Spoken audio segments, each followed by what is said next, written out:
This is Democracy Now!, democracynow.org, The War and Peace Report. I'm Amy Goodman.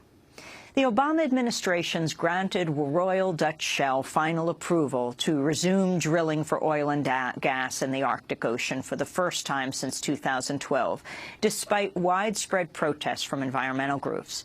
Shell first obtained drilling permits in the Arctic during the George W. Bush administration, but drilling stopped in 2012 after a series of mishaps.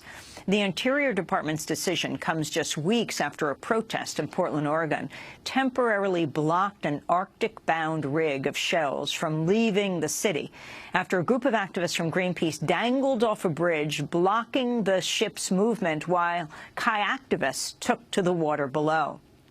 A coalition of environmental groups have pushed the Obama administration to say no to Arctic drilling, citing the dangers of a possible oil spill in the pristine region and the impact new oil extraction would have on the climate. The Interior Department approved the Arctic drilling ahead of President Obama's upcoming trip to the Arctic later this month. He mentioned the trip during his recent speech unveiling his plan to slash carbon emissions from U.S. power plants. I'll also be the first American president to visit the Alaskan Arctic, where our fellow Americans have already seen their communities devastated by melting ice and rising oceans, the impact on marine life. We're going to talk about what the world needs to do together to prevent the worst impacts of climate change before it's too late. Joining us from Washington, D.C. is Athan Manuel, director of Sierra Club's Lands Protection Program. Athan, welcome to Democracy Now! So the Obama administration has given approval for drilling in the Arctic yesterday. Can you talk about the Sierra Club's response? Well, we're very disappointed. As you said in the lead-in, this president really gets it on climate change, talks about climate change all the time, and talks about it in his trip to Alaska.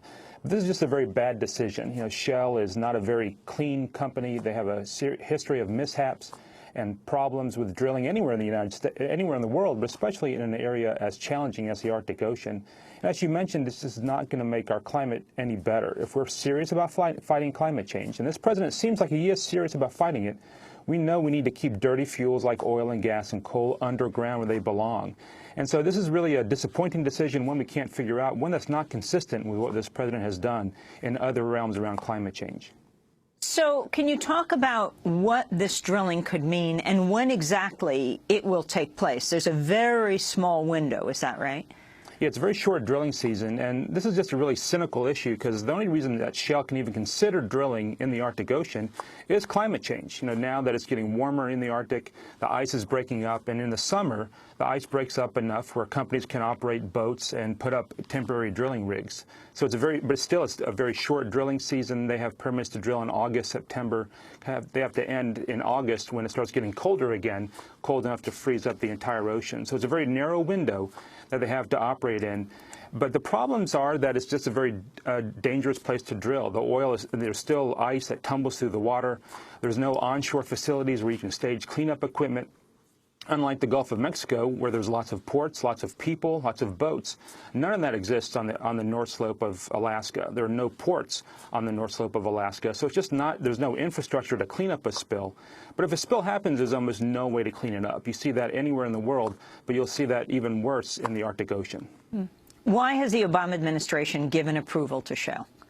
Well, we can't really figure that out. There's no logical reason why this kind of president, one who cares about climate, one who inherited this problem from a Republican president, wouldn't step in and say this is a terrible idea, it's bad for our climate, it's bad for the ecosystem there, it's bad for marine mammals and fish, it's bad for Alaskan natives who depend on the Arctic Ocean for their way of life and for subsistence. So it's really a head-scratcher. We can't understand it. It's completely inconsistent with what he's done recently. When you look at the Clean Power Plant rule, you talked about the methane regs that are going to come out today. This president has clearly attacked climate change and has made it a signature issue of his. And this decision to just not reconsider Shell's drilling record, and not consider how this drilling would impact the climate negatively, really makes no sense. We can't figure it out. We're not going to stop pushing him, though, on this issue, and it's going to be a priority for Sierra Club and Greenpeace and other groups going forward.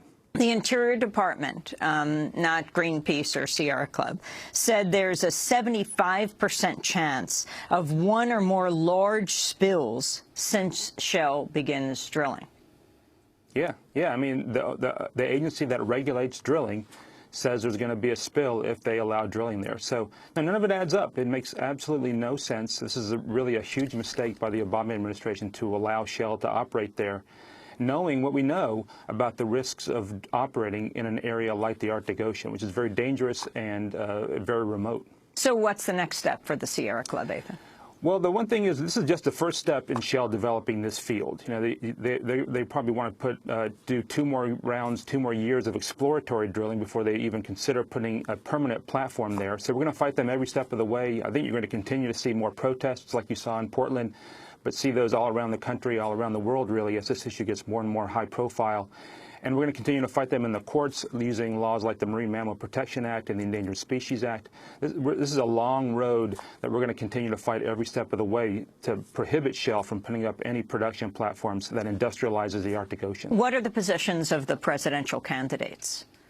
Well, we're in luck there that, at least on the Democratic side, every candidate running for office, from Senator Clinton to, Secretary Clinton to Senator Sanders to Governor O'Malley to Governor Chafee, all those folks oppose drilling in the Arctic Ocean, and many of them have all voted to oppose drilling in the Arctic Refuge when they were in the Senate. So hopefully the next president will overturn this decision and put a stop to this very, very bad idea that would really damage one of the last pristine places left in the United States. And the significance of President Obama's trip? Well, you know, it's going to be all about climate, and obviously in Paris. He's going to go there touting issues like the Clean Power Plant rule and the fact that we're reducing emissions here in the United States. But I think this issue, he would have had a stronger position going to Paris if he had said, we are not going to drill in the Arctic Ocean. I mean, one of the problems we're seeing is that other countries, Russia, Canada, Norway, Great Britain, they want to drill for oil in the Arctic Ocean also. And we were hoping that the U.S. would lead the world in showing the world how we're supposed to respect our Arctic, not drill for oil there, and keep this area off limits from any kind of drilling. I actually mean the trip he's going to take to the Arctic, where he'll be the first U.S. president who'll be doing this. Well, I think he's going to be confronted by a lot of questions about if you really care about climate and care about protecting Alaska's North Slope from the impacts of climate change, why are you allowing drilling in the Arctic Ocean?